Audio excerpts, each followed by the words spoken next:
কমেন্টারিটা শুনলে নিজের বলে নিজেই ক্যাচ ধরলো আর এখন ব্যাটও করছে। ভিডিও ক্লিপগুলো ছিল অনেক পুরনো, ছাড়াই হচ্ছিল না, তাই ভাবলাম আজকেই ছাড়ি।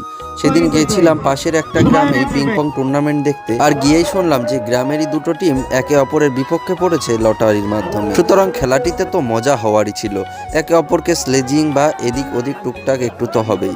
যে সমস্ত খেলোয়াড় বিশেষ করে অনেকদিন আগেই ছেড়ে দিয়েছে খেলা, সেই সমস্ত প্লেয়াররাই উকিঝুঁকি করে খেলাটি নিয়েছে, আর একটা দুটো প্লেয়ার ছিল যারা এখনো খেলার মধ্যে রয়েছে। গিয়েই এমন একটা প্লেয়ার দেখলাম যে কিনা একটুখানি হ্যান্ডিক্যাপই ছিল, দেখে মনে হলো সেই দেখো কত সুন্দর খেলা করছে, ব্যাটিং বলিং উভয় দিকেই তার একটা কেরামতি দেখিয়ে দিচ্ছে। আর আমার সাথে খেলা দেখতে গিয়েছিল কিন্তু রহমান। তারপর দেখো এটাই ছিল কিন্তু খেলার এন্ড মুহূর্ত, এদের কাছে খেলা জেতাটাই বড় কথা।